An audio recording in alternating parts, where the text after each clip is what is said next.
Iran और भारत, आज के नक्शे पर ये दो बिल्कुल अलग देश दिखते हैं। पर क्या हो अगर हम कहें कि इतिहास की गहराइयों में इनकी जड़ें एक ही थीं? चलिए आज इस बहुत ही दिलचस्प दावे की परतें खोलते हैं और देखते हैं कि हमारे स्रोत इस बारे में आखिर क्या कहते हैं। तो सवाल बहुत सीधा है, पर इसका जवाब उतना ही गहरा। ईरान और भारत के बीच ये पुराना नाता आखिर है क्या? क्या ये सिर्फ कारोबार तक ही सीमित था, या फिर इनकी जड़ें हमारी सोच से कहीं ज्यादा गहरी हैं? हमारे स्रोत एक ऐसी कहानी बताते हैं जो भाषाओं, धर्मों और लोगों के एक साझे अतीत की तरफ इशारा करती है।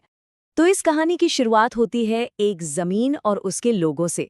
स्रोतों के मुताबिक पुराने जमाने में ईरान और भारत के लोग एक ही थे, एक ही बड़े समूह का हिस्सा।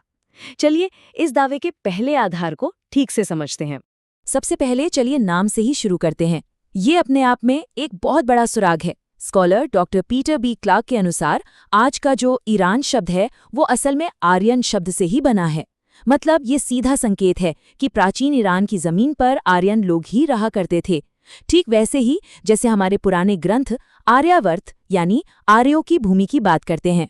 और ये सिर्फ नाम की बात नहीं है, कहानी इससे भी ज्यादा गहरी है।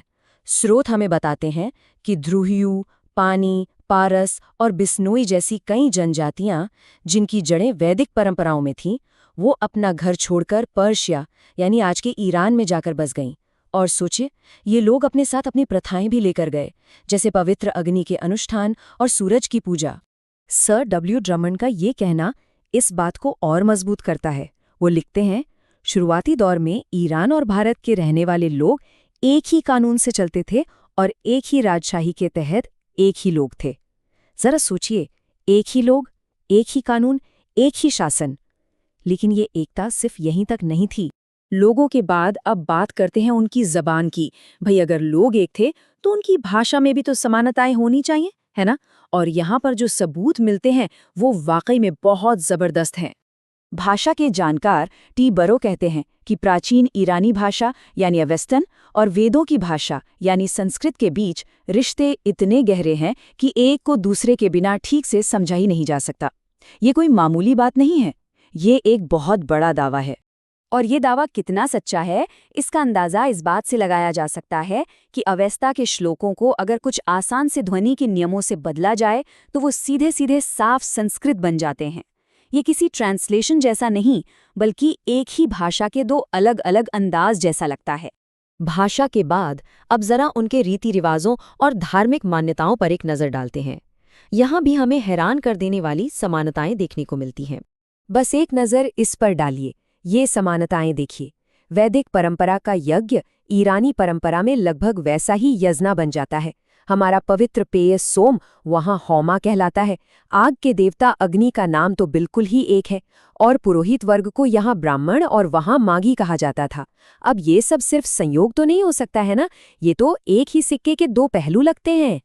माने हुए विद्वान मैक्स मूलर ने तो यहाँ तक लिखा है कि ज़ोरोआस्ट्रियन यानी ज़रथुस्त्र को मानने वाले उत्तरी भारत से गई एक बस्ती थे।